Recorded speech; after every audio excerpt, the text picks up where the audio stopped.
Hello students, कैसे हैं आप सभी। अभी तक फ्लावरिंग प्लांट्स में सेक्सुअल रिप्रोडक्शन की पूरी प्रोसेस हम डिस्कस कर चुके हैं कि किस तरह से फ्लावर्स के अंदर पोलन ग्रेन्स और एम्ब्रियो सैक बनते हैं। फिर पॉलिनेशन की प्रोसेस से पोलन ग्रेन्स को ट्रांसफ़र किया जाता है ताकि मेल और फीमेल गैमीट साथ में आ सकें और फर्टिलाइजेशन हो सके। इसके बाद हमने देखा कि हमारे फ्लावरिंग प्लांट्स यानी एंजियोस्पर्म्स में सेक्सुअल रिप्रोडक्शन के दौरान एक यूनिक इवेंट होता है जिसको हम डबल फर्टिलाइजेशन बोलते हैं, क्योंकि यहाँ पे एक पोलन ग्रेन से एक नहीं दो मेल गैमीट्स निकल के आते हैं। जनरेटिव सेल डिवाइड करके दो मेल गैमीट्स बना देता है। तो अब इनमें से एक मेल गैमीट तो हमारे एम्ब्रियो सैक के अंदर जाके एग के साथ सिनगेमी नाम की फर्टिलाइजेशन करता है और एक डिप्लॉयड जाइगोट बना देता है, जिससे आगे जाके एम्ब्रियो बनने वाला है। लेकिन जो दूसरा मेल गैमीट है वो हमारे एम्ब्रियो सैक में जो सेंट्रल सेल के पोलर न्यूक्लिया है उनके साथ जाके ट्रिपल फ्यूजन नाम की फर्टिलाइजेशन करता है। और इससे, क्योंकि यहाँ पर दो हेप्लॉइड न्यूक्लिया है और एक हेप्लॉइड मेल गैमीट का फ्यूजन हो रहा है, हमको एक ट्रिप्लॉइड न्यूक्लियस मिल जाता है जिसको हम प्राइमरी एंडोस्पर्म न्यूक्लियस कहते हैं। और इसी से आगे जाके एंडोस्पर्म की डेवलपमेंट होगी। तो ये पूरी प्रोसेस जो अकर हो रही है, ये पूरी की पूरी जद्दोजहद एक ही रीज़न से हो रही है कि हमारे जो एंड प्रोडक्ट्स हैं वो बन पाए। और ये एंड प्रोडक्ट्स फ्लावरिंग प्लांट्स के केस में सेक्सुअल रिप्रोडक्शन की प्रोसेस के क्या होते हैं, हमारा सीड और हमारा फ्रूट। ताकि सीड बन पाए, इसीलिए ये सारे काम हमारे फ्लावरिंग प्लांट्स कर रहे थे। तो चलो सीड के बारे में थोड़ा जान लेते हैं। In angiosperms, the seed is the final product of sexual reproduction. It is often described as a fertilized ovule. क्या था? ओव्यूल के अंदर था एम्ब्रियो सैक, एम्ब्रियो सैक में था एग। लेकिन फर्टिलाइजेशन के बाद क्या हुआ, इस ओव्यूल को एंटर करके, इस एम्ब्रियो सैक को एंटर करके जो एग यहाँ पर प्रेजेंट था उसको जाइगोट में बदल दिया गया। मेल गैमीट ने एग के साथ फ्यूज करके जाइगोट बना दिया। तो अब जाइगोट से एम्ब्रियो डेवलप होगा। और जब हमारे ओव्यूल को फर्टिलाइज कर दिया गया, यानी इसके अंदर जो एग था अब वो एग नहीं, फीमेल गैमीट नहीं, बल्कि एम्ब्रियो है। तो अब ये ओव्यूल भी ओव्यूल नहीं बल्कि सीड कहलाएगा। तो फर्टिलाइज्ड ओव्यूल को ही हम सीड कहते हैं। Seeds are formed inside the fruits, क्योंकि हमारे ओव्यूल जो है वो ओवरी के अंदर ही प्रेजेंट होते हैं और ओवरी आगे जाके फ्रूट बना देती है। तो इसीलिए जिस तरह ओव्यूल्स ओवरी के अंदर, उसी तरह सीड्स फ्रूट के अंदर प्रेजेंट होते हैं। A seed typically consists of a seed coat, cotyledons, and an embryonal axis. The cotyledons of embryo are simple structures, generally thick and swollen, due to storage of food reserves, जैसे कि legumes में हम देखते हैं। तो cotyledons क्या है, क्यों cotyledons पाए जाते हैं सीड के अंदर? क्योंकि ये thick structures होते हैं, swollen structures होते हैं, reserve food material store करके इन्होंने रखा होता है। Now the mature seeds may be non-albuminous or ex-albuminous. Non-albuminous seeds have no residual endosperm as it is completely consumed during embryo development. अब हम एंडोस्पर्म के बारे में पढ़ रहे थे तब हमने देखा था कि कुछ सीड्स में तो मैच्योर होने के बाद भी एंडोस्पर्म हमको मिलता है और कुछ में बिल्कुल खत्म हो चुका होता है, हमको नहीं मिलता है। ज़्यादातर डाइकॉट्स में हम देखेंगे कि ये एंडोस्पर्म मैच्योर सीड्स के अंदर परसिस्ट नहीं करेगा, प्रेजेंट नहीं होगा। तो यही एग्जाम्पल हमको दिया हुआ है कि पी है, ग्राउंडनट है, इस तरह के सीड्स को हम नॉन एल्ब्यूमिनस या एक्स एल्ब्यूमिनस कह सकते हैं, क्योंकि मैच्योर सीड के अंदर एंडोस्पर्म ऑब्जर्व करने को नहीं मिलता है। वहीं दूसरी तरफ albuminous seeds retain a part of the endosperm as it is not completely used up during embryo development. जब एम्ब्रियो अपनी डेवलपमेंट के दौरान एंडोस्पर्म को पूरा खत्म नहीं करता है, पूरा कंज्यूम नहीं करता है, तो मेच्योर सीड के अंदर भी ये बच जाता है। और ज़्यादातर ऐसी कंडीशन हम मोनोकॉट्स में देखेंगे। तो जिन सीड्स में इस तरह का परसिस्टेंट एंडोस्पर्म हमको दिख रहा है, मेच्योर सीड में भी एंडोस्पर्म दिख रहा है, उसको हम एल्ब्यूमिनस सीड बोलेंगे। और इसका एग्जाम्पल हमारे पास वीट, मेज, बार्ले, कैस्टर, इस तरह के सीड्स हो जाते हैं। Occasionally, in some seeds such as black pepper and beet, remnants of nucellus are also persistent. This residual persistent nucellus is the perisperm. Perisperm किसको हमने नाम दिया? वैसे nucellus क्या होता है? ओव्यूल के अंदर जो भी सेल होते हैं उनको हम nucellus के सेल बोलते हैं। लेकिन अगर सारा काम हो गया, फर्टिलाइजेशन हो गई, सीड मैच्योर हो गया और उसके बाद भी हमको वो nucellus ओव्यूल के अंदर नजर आ रहा है, तो इस persistent nucellus को हमने पेरिस्पर्म का नाम दिया हुआ है। Integuments of ovules harden a stuff protective seed coat. अब यार ओव्यूल से ही सीड बन रहा है, तो अगर ओव्यूल को इंटेग्यूमेंट्स ने कवर कर रखा था तो सीड का कोट भी इन इंटेग्यूमेंट्स में से ही बनेगा। The micropyle remains as a small pore in the seed coat. अब ओव्यूल में एक ओपनिंग थी उसके इंटेग्यूमेंट्स में, जिसको हमने माइक्रोपाइल बोला था। अब जब ये ओव्यूल सीड बन जाएगा तब सीड के कोट में भी ये ओपनिंग प्रेजेंट रहेगी, ये माइक्रोपाइल प्रेजेंट रहेगा। This is because it facilitates the entry of oxygen and water into the seed during germination. Seed को भी जर्मिनेट करने के लिए ऑक्सीजन और वाटर की ज़रूरत पड़ेगी। ऐसा तो नहीं है कि चारों तरफ से बिल्कुल आइसोलेटेड हो जाए, अपने सराउंडिंग से सीड कोई लेना देना ही ना रखे, एम्ब्रियो कोई लेना देना ही ना रखे। इसीलिए ये माइक्रोपाइलर पोर किस में हेल्प करता है? सीड को जब जर्मिनेशन करती है उस समय जो भी सब्सटेंसेस उसको चाहिए वो बाहर से अंदर आ सके, इसके लिए ये माइक्रोपाइलर पोर काम आता है। So, as the seed matures, its water content is reduced and the seeds become relatively dry. 10 to 15% moisture by mass उनके अंदर रह जाता है। तो सीड जब मैच्योर होता है तो उसके अंदर पानी कम होता जाता है, वाटर का कंटेंट कम होता जाता है और मैच्योर सीड काफ़ी ड्राई होता है। The general metabolic activity of the embryo slows down. अब एम्ब्रियो बहुत ज़्यादा मेटाबॉलिकली एक्टिव रहेगा तो जल्दी जल्दी उसके पास जो भी फूड रिजर्व्स हैं वो खत्म हो जाएंगे। इसीलिए एक सीड के अंदर एम्ब्रियो जो है बहुत ज़्यादा एक्टिव नहीं रहता है, इनएक्टिव रहता है, मेटाबॉलिज्म उसका स्लो रहता है। और जब उसको मौका मिलता है, जब उसको जर्मिनेशन के लिए फेवरेबल कंडीशंस मिलती हैं, उस टाइम पे वो एक्टिव होकर और सीड कोट को तोड़ के बाहर आ जाता है ताकि एक नए प्लांट में वो डेवलप हो सके। द एम्ब्रियो में enter state of inactivity called dormancy. वैसे तो मेटाबॉलिज्म स्लो ही रहता है, ऐसा भी हो सकता है कि एम्ब्रियो बिल्कुल ही इनएक्टिव हो जाए कुछ समय के लिए और इस तरह के एम्ब्रियो को हम डॉर्मेंट कहेंगे या हम कहेंगे कि ये डॉर्मेंसी में चला गया है। और if favourable conditions are available, जैसे कि हमारे पास मॉइस्चर हो, ऑक्सीजन हो, सूटेबल टेम्परेचर हो, तो सीड जर्मिनेट हो जाती है। यानी वही बात कि जो एम्ब्रियो सीड के अंदर छुपा हुआ था, जब उसको सही कंडीशन मिली जर्मिनेशन के लिए, सीड कोट से निकल के बाहर आ गया और एक नया प्लांट वहां पर उग जाता है। As ovules mature into seeds, the ovary develops into a fruit. ये तो हम जानते ही हैं। The transformation of ovules into seeds and ovary into fruit proceeds simultaneously. ये दोनों चीज़ें सेम होंगी। राइप होके ओवरी बन जाएगी फ्रूट, उसके अंदर जो ओव्यूल प्रेजेंट थे वो बन जाएंगे फर्टिलाइजेशन के बाद सीड। तो साइमल्टेनियसली ये दोनों प्रोसेस हो रहे हैं। The wall of the ovary develops into the wall of fruit called pericarp. अब यार, जब ओव्यूल से सीड बना है तो ओव्यूल के इंटेगुमेंट से ही तो सीड का कोट बनेगा।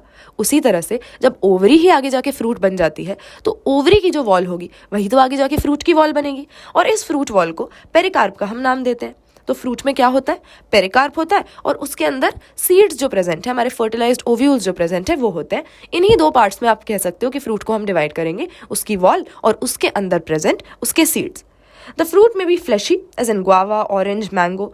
फ्रूट्स की कई सारी कैटेगरीज हैं, बहुत सारे अलग अलग तरह के फ्लावर्स या इन्फ्लोरेसेंसेस डिफरेंट टाइप के फ्रूट्स में डेवलप होते हैं। भाई जैसा फ्लावर होगा, क्योंकि फ्लावर की ओवरी से ही आगे जाके फ्रूट बनना है, उसी तरह का फ्रूट भी होगा। और क्योंकि फ्लावर्स की मॉर्फोलॉजी इतनी अलग अलग है, इसीलिए फ्रूट्स भी हमें बहुत डिफरेंट टाइप्स के मिल जाते हैं। गुआवा, ऑरेंज और मैंगो जैसे फ्लैशी हो सकते हैं, ड्राई हो सकते हैं, जैसे कि ग्राउंडनट और मस्टर्ड में हम देखते हैं। Many fruits have evolved mechanism for dispersal of seeds. अब मेन काम यहाँ पर क्या है? रिप्रोडक्शन करनी है, यानी सीड्स की जर्मिनेशन होनी चाहिए, सीड्स में से नए प्लांट उगने चाहिए। इसके लिए सीड्स का डिस्पर्सल करना पड़ेगा। सोचो एक पेड़ है, जो भी बीज बन रहे हैं वो सारे के सारे वहीं पर गिर जाएं, तो क्या उसके आसपास में इतनी छोटी सी जगह में इतने सारे पेड़ उग पाएंगे? क्या उनको जगह मिलेगी? नहीं यार, सीड को थोड़ा दूर भेजना पड़ेगा जहाँ पर उसके रहने के लिए जगह भी हो और ज़्यादा कंपटीशन भी ना हो, ज़्यादा भीड़ भी ना हो। तो इसी को हम डिस्पर्सल ऑफ सीड कहते हैं कि पेरेंट के प्लांट के ऊपर सीड लगा, लेकिन किसी ना किसी एजेंट की मदद से उस सीड को किसी ना किसी मैकेनिज्म से भेजा थोड़ा दूर, ताकि वहाँ पर जाकर वो जर्मिनेट हो, तो ज़्यादा भीड़ ना हो और उसके लिए उगने के लिए और सर्वाइव करने के लिए काफ़ी जगह उसको मिल जाए। सो in most plants, by the time the fruit develops from the ovary, other floral parts degenerate and fall off. अब देखो यहाँ पे हमारे काम क्या आ रहा है, लास्ट में क्या बच गया? लास्ट के प्रोडक्ट है हमारे फ्रूट और सीड, यानी लास्ट में फ्लावर के कुछ ही हिस्से, हमारा सिर्फ ओवरी और उसके अंदर के ओव्यूल हमारे काम आ रहे हैं, बाकी हिस्सों की हमें ज़रूरत ही नहीं है। अब भाई सेपल, पेटल, स्टेमन्स, इस सब से हमें क्या काम? तो जनरली यही होता है कि ये ड्राई हो जाते हैं और झड़ जाते हैं। Generally they degenerate and fall of. However, in a few species such as apple, strawberry, cashew, the thalamus also contributes to fruit formation. ये एक इंपॉर्टेंट टॉपिक है यार, सिंपल सी बात है, लेकिन इसमें से रिपीटेडली सवाल आते रहे, तो खाली ये जान लो कि भाई अभी तक हम बोल रहे थे कि ओवरी ही राइपन होके फ्रूट बनती है, लेकिन कुछ फ्रूट्स में आप क्या देखते हो कि फ्लावर का जो ओवरी पार्ट है कायदे से उसी में से फ्रूट बनना चाहिए, लेकिन फ्लावर का दूसरा हिस्सा भी ज़बरदस्ती फ्रूट फॉर्मेशन में जो है कंट्रीब्यूट कर रहा है, फ्रूट का हिस्सा बन गया है, और ये हिस्सा होता है अपना थैलेमस। तो कुछ फ्लावर्स का जो थैलेमस है, जिस पे सारे वर्ल्स रखे रहते हैं ना, क्या है थैलेमस? हमारे फ्लावर का जो स्टॉक है, पेडिसल, उसी का स्वॉलन एंड है। तो कई फ्रूट्स की डेवलपमेंट के दौरान ये थैलेमस जो है वहाँ से हटता नहीं है और ये भी फ्रूट में शामिल हो जाता है। तो इस तरह के फ्रूट को यार हम फॉल्स फ्रूट बोलेंगे, क्योंकि कायदे से तो फ्रूट ओवरी से बनना चाहिए, लेकिन अगर थैलेमस में उसमें घुस गया, थैलेमस भी फ्रूट की फॉर्मेशन में इन्वॉल्व है, फ्रूट का एक हिस्सा है, तो उसको हम ट्रू फ्रूट नहीं कह सकते हैं। तो क्या देखा हमने, in few species such as apple, strawberry, cashew, false fruit का क्या एग्जाम्पल लोगे? आपकी एनसीईआरटी बुक 3 एग्जाम्पल्स आपको देती है, एप्पल, स्ट्रॉबेरी और कैशू। तो इन्हीं एग्जाम्पल्स को लेके चलो। The thalamus contributes to fruit formation and such fruits are called false fruits. Most fruits however develop only from the ovary, और इनको हम ट्रू फ्रूट बोलेंगे। अगर ओवरी से फ्रूट की डेवलपमेंट हुई है तो ये ट्रू फ्रूट कहलाएगा। Although in most of the species, fruits are the results of fertilization, there are a few in which fruits develop without fertilization. Such fruits are called parthenocarpic fruits. अब हम अभी तक क्या कह रहे हैं कि फ्रूट की फॉर्मेशन तो फर्टिलाइजेशन के बाद होती है, फर्टिलाइजेशन के बाद ही ओवरी जो है वो फ्रूट में डेवलप हो जाती है। लेकिन कभी कभी हम ये भी देखते हैं कि यार बिना फर्टिलाइजेशन के ही फ्रूट की डेवलपमेंट चालू हो गई। अब देखो, सीड बनाने के लिए तो फर्टिलाइजेशन हमको चाहिए, इसीलिए इस तरह के जो फ्रूट्स हैं जो बिना फर्टिलाइजेशन के डेवलप हो जाते हैं, इन्हें हम पार्थेनोकार्पिक फ्रूट कहते हैं। ये सीडलेस होते हैं। बनाना में इस तरह का फिनोमेना हम देखते हैं। बनाना को पार्थेनोकार्पी की वजह से ही आप देखोगे कि उसके अंदर बीज हमको नहीं नजर आते हैं ज़्यादातर जब केला हम खाते हैं। और पार्थेनोकार्पी इस फिनोमेना को कहा जाता है। किसको? अगर बिना फर्टिलाइजेशन के बगैर ही फ्रूट की डेवलपमेंट हो जाए तो ये फ्रूट कहलाएगा पार्थेनोकार्पिक, और ये प्रोसेस कहलाएगी पार्थेनोकार्पी। अब आपकी एनसीईआरटी बुक में डायग्राम दिए हैं, कुछ हमें डाइकॉट और मोनोकॉट सीड दिखाया हुआ है, फिर एप्पल और स्ट्रॉबेरी दोनों के फॉल्स फ्रूट का डायग्राम भी हमको दिया है, जिसके अंदर दिखा रहा है कि जो अंदर का पार्ट है वो तो हमारा मेन, चलो ओवरी मान लो एप्पल के केस में, लेकिन बाहर का जो हिस्सा है वो थैलेमस है। एप्पल का जो वाइट वाला पार्ट है, एप्पल का जो पल्प है जिसको हम खाते हैं, असल में ये इसकी ओवरी नहीं, इसके थैलेमस से बना हुआ है, इसीलिए एप्पल को डाल दिया हमने फॉल्स फ्रूट की कैटेगरी में। इसके बाद आ गए पार्थेनोकार्पिक फ्रूट। यही एक दो हमारी एनसीईआरटी में डिटेल में कुछ दिया नहीं है फ्रूट के बारे में, इतनी एक दो लिमिटेड बातें ही दी हुई हैं, और इनमें से सवाल आ जाता है। काफ़ी सिंपल सा है, काफ़ी ब्रॉडली बताया है, ज़्यादा इन डेप्थ बताया नहीं है, तो इसीलिए फ्रूट के बारे में समझना तो भाई हमारे लिए बहुत ईजी है। एक दो चीज़ें हैं, एक तो फॉल्स फ्रूट और ट्रू फ्रूट हमको पता हो, पार्थेनोकार्पी पता हो, और बस, इससे ज़्यादा कुछ है ही नहीं। अच्छा, अगर हम बात करें, seeds offer several advantages to angiosperms. Seed के एडवांटेज क्या है? इतनी सारी प्रोसेस हुई हमारे पास, हमने देखा कि हमारे फ्लावरिंग प्लांट को क्या क्या काम करने पड़े इस सीड और फ्रूट को बनाने के लिए। तो ये हो क्यों रहा है? ऐसी ज़रूरत क्या है कि सीड ही बनेगा? बाकी ऑर्गेनिज्म, बाकी लोअर प्लांट्स भी तो रिप्रोड्यूस कर रहे हैं, और वो तो सीड नहीं बनाते हैं, फिर भी उनकी रिप्रोडक्शन हो जाती है। सीड क्यों ज़रूरी है? इसकी क्या सिग्निफिकेंस है? इसको आप समझ पाओगे अगर इसके कुछ एडवांटेजेस हम डिस्कस करें। क्या एडवांटेज है? First, since the reproductive processes such as pollination and fertilization are independent of water, seed formation is more dependable. अब देखो, हमारी पॉलिनेशन की प्रोसेस और फर्टिलाइजेशन की प्रोसेस वाटर पे डिपेंडेंट नहीं है, जैसे कि हमारे एल्गी में, ब्रायोफाइट्स में और टेरिडोफाइट्स के केस में होता है। इसीलिए यहाँ पर रिप्रोडक्शन पक्का होगी, वाटर मिले या ना मिले। ये एक अच्छी बात है कि पानी पे डिपेंड नहीं रहना पड़ता है। जहाँ पानी नहीं है वहाँ भी हमारे फ्लावरिंग प्लांट सेक्सुअली रिप्रोड्यूस कर सकते हैं। अपनी पॉलिनेशन किससे करवा लेंगे? या तो किसी इंसेक्ट से करवा लेंगे, किसी एनिमल से करवा लेंगे, या विंड की मदद से भी करवा सकते हैं, लेकिन पानी की कोई इतनी रिक्वायरमेंट नहीं है। दूसरी चीज, seeds have better adaptive strategies for dispersal to new habitats and help the species to colonise in other areas.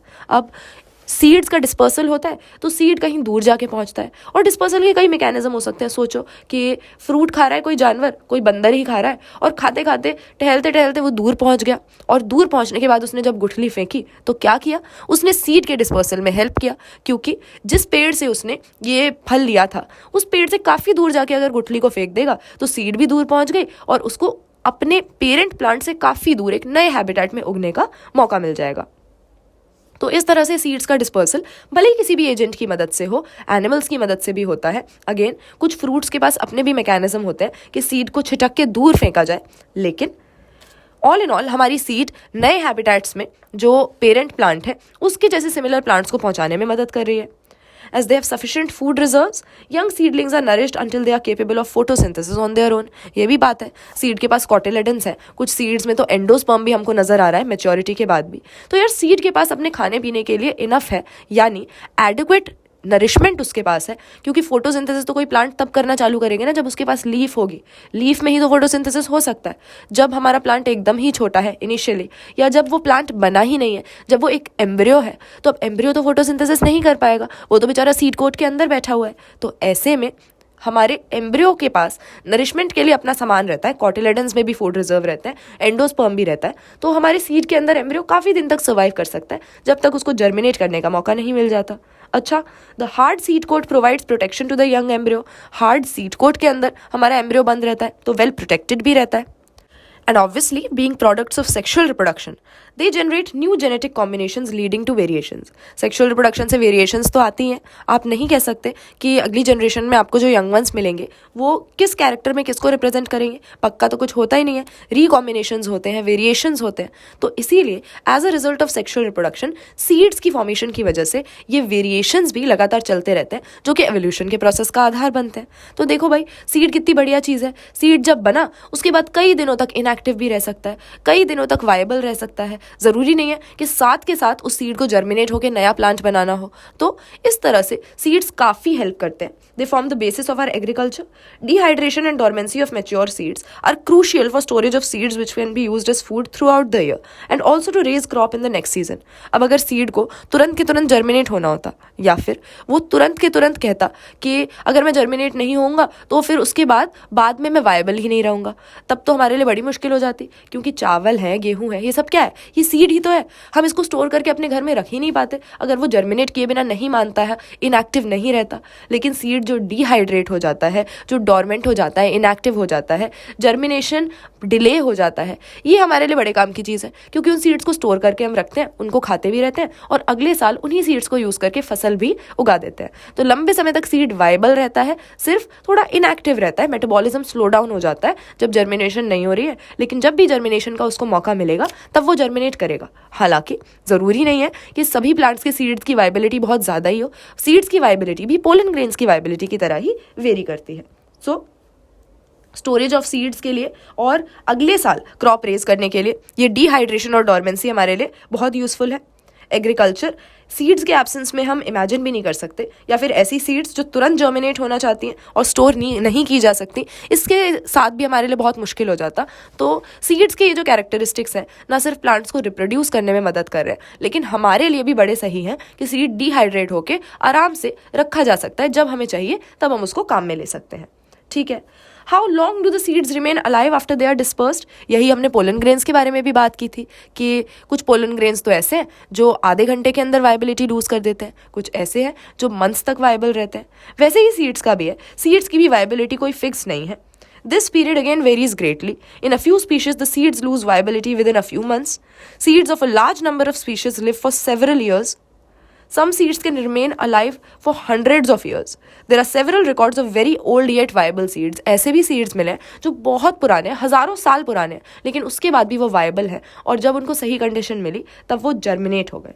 The oldest is that of a lupine. Lupinus arcticus नाम का हमारे पास स्पीशीज था जिसको आर्कटिक टंड्रा में से excavate किया गया था, खोद के निकाला गया था. ये सीड हमको मिला बहुत पुराना. The seed germinated and flowered after an estimated record of 10,000 years of dormancy. 10,000 साल से ये सीड डोरमेंट पड़ा हुआ था ज़मीन में, मिट्टी में, या बहुत लो टेम्परेचर की वजह से बर्फ़ में दबा हुआ, तो जर्मिनेट तो हो नहीं पा रहा था. लेकिन जब इसको बाहर निकाला गया, इसको जर्मिनेट करने का मौका मिला, तो बढ़िया तरीके से इसने जर्मिनेट भी किया, उसमें से प्लांट भी निकल कर आया और उस प्लांट में फ्लावरिंग भी हुई. सोचिए 10,000 साल बाद. A recent record of A 2,000 years old viable seed is of the date palm Phoenix dactylifera. तो Phoenix dactylifera नाम के हमारे डेट पाम के प्लांट का भी 2,000 साल पुराना सीड हमको मिल चुका है जो कि वायबल था. It was discovered during the archaeological excavation at King Herod's palace near the Dead Sea. तो इस तरह से देखो हमारे सीड्स की वाइबिलिटी भी वेरी करती है. कुछ मंथ्स के लिए वायबल होते हैं और कुछ देखो 10,000 साल बाद भी वायबल हैं. अच्छा, सीड्स के बारे में ही दो और फेनोमेना हमारे पास में आते हैं. कुछ वर्ड्स जो हैं, कुछ टर्म्स हैं, ये हमें ध्यान में रखने पड़ेंगे, जैसे कि पार्थिनोकार्पी है. उसी तरह से दो और टर्म्स हमारे इस चैप्टर में लास्ट में हमको दिए हुए हैं जो हमको डिस्कस करने हैं. एक है एपोमिक्सिस और एक है पॉलीएम्ब्रियोनी. यार हमने बोला था ना कि वैसे तो जो फ्रूट है वो फर्टिलाइजेशन का प्रोडक्ट है, लेकिन कभी कभी बिना फर्टिलाइजेशन के अगर फ्रूट बन जाए तो इसको हम पार्थिनोकार्पी बोलते हैं.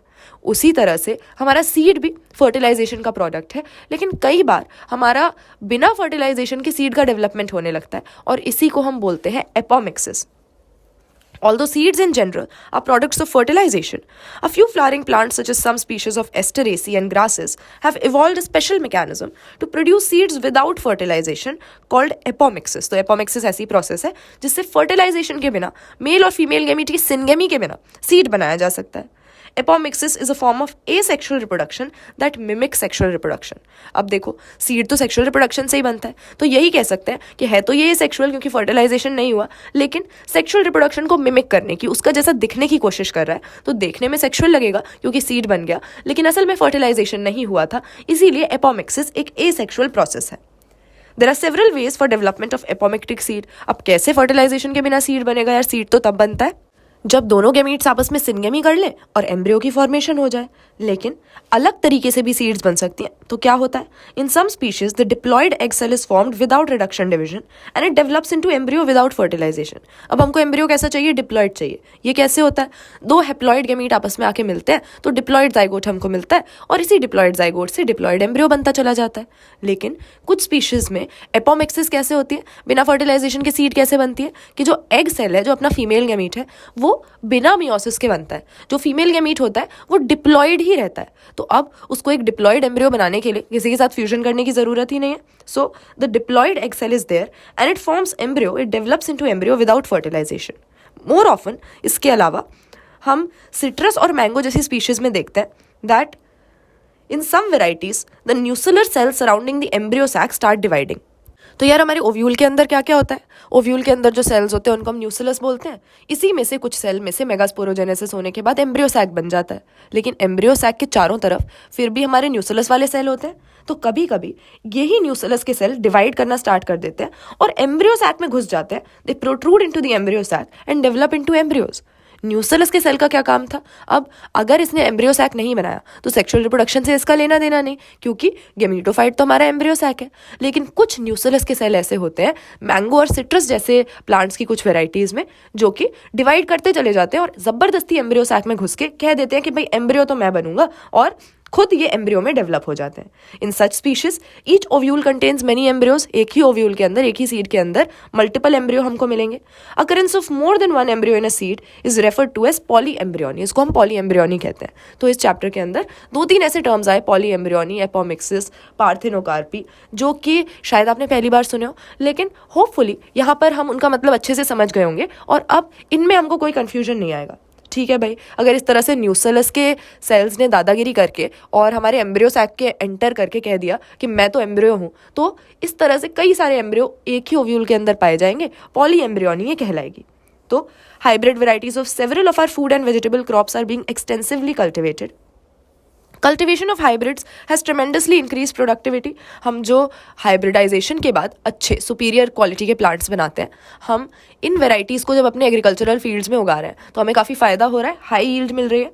One of the problems of hybrids is that hybrid seeds have to be produced every year. अब क्या होता है, हमने 2 बढ़िया पेरेंट प्लांट्स को आपस में क्रॉस करके एक बढ़िया प्रोजेनी बनाया जिसमें सारी बढ़िया चीज़ें जो भी हमको कैरेक्टरिस्टिक चाहिए थे वो सारे प्रेजेंट थे. लेकिन हुआ क्या कि हमने जब उनको उगाया उन सीड्स को, तो अगले साल जाके वापस जो भी प्लांट्स हमारे उगे हुए हैं फील्ड में, उनमें सेक्सुअल रिप्रोडक्शन होगा, आपस में रिकॉम्बिनेशन होगा, वेरिएशंस होंगी, और अगले साल हमको कैसे सीड मिलेंगे ऐसा हम गारंटी नहीं दे सकते, क्योंकि सेक्सुअल रिप्रोडक्शन में तो किसी भी तरह के यंग वंस हो सकते हैं. हो सकता है कि कोई अच्छा ट्रेट उनमें आया हो सकता है कि नहीं आया हो. तो इसीलिए ये हमारे लिए बड़ी दिक्कत की बात है कि हमने मेहनत से एक बढ़िया हाइब्रिड प्लांट बनाया, लेकिन जब उसकी हम फसल उगाएंगे तो आपस में सेक्सुअल रिप्रोडक्शन करके फिर सब बराबर हो जाएगा और हम नहीं कह सकते कि अगली बार हमको बढ़िया प्लांट मिलेगा या नहीं उन सीड्स को यूज करके.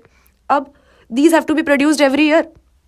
If the seeds collected from hybrids are sown, the plants in the progeny will segregate and do not maintain the hybrid characters. Production of hybrid seeds is costly and hence the cost of hybrid seeds become too expensive for the farmers. अब हर साल इस तरह से hybrid seed बार बार बनाने पड़ेंगे तो farmers हर बार इन्हें नहीं खरीद पाएंगे, expensive होते हैं. If these hybrids are made into apomict, अगर ये apomixis करने लगे, there is no segregation of characters in the hybrid progeny. Apomixis एक asexual process है, और अगर apomixis से ये भी सीड बनाने लगे तो ना सेक्सुअल रिप्रोडक्शन होगी, ना कैरेक्टर आपस में मिलेंगे, ना कुछ रिकॉम्बिनेशन होगा, ना कोई वेरिएशन आएगा, और वैसा का वैसा बढ़िया क्वालिटी वाला प्लांट, वैसा ही सीड हमको एग्जैक्ट अगली जनरेशन में भी प्लांट करने में मिल जाएगा. तो एपोमिक्सिस हमारे लिए बड़ी इंटरेस्टिंग चीज़ है, क्योंकि सेक्सुअल रिप्रोडक्शन की वजह से जो कैरेक्टर्स की सेग्रीगेशन हो जाती है वो यहाँ पर हम प्रिवेंट कर पाते हैं. Then the farmers can keep on using the hybrid seeds to raise new crop year after year, and he does not have to buy hybrid seeds every year. Because of the importance of apomixis in hybrid seed industry, active research is going on in many laboratories around the world to understand the genetics of apomixis and transfer apomictic genes into hybrid varieties. तो apomixis के बारे में आपको इसीलिए बताया गया है क्योंकि आजकल हमारे लिए काफ़ी रेलेवेंट है, और अगर हम अपने क्रॉप प्लांट्स में apomixis करवा पाए, अगर हम कोई ऐसी जीन्स ढूंढ लें जिनको ट्रांसफ़र करके apomixis हो सकती है, तो हमारे लिए बहुत फ़ायदेमंद होगा. तो देखो भाई, हमने इस पॉडकास्ट के अंदर sexual reproduction in flowering plants की पूरी प्रोसेस काफ़ी अच्छे से डिस्कस कर ली. हमारी एनसीईआरटी बुक में जितना दिया हुआ है उस हिसाब से. अब हम रिप्रोडक्शन के यूनिट में कंटिन्यू करेंगे. तो चलो, ये चैप्टर तो आज हमारा डन है. कोई भी डाउट अगर आपको हो तो कॉमेंट सेक्शन में मेरे साथ ज़रूर शेयर करो, और अब हम मिलेंगे अगले पॉडकास्ट में एक नया चैप्टर लेके. तब तक के लिए बाय बाय.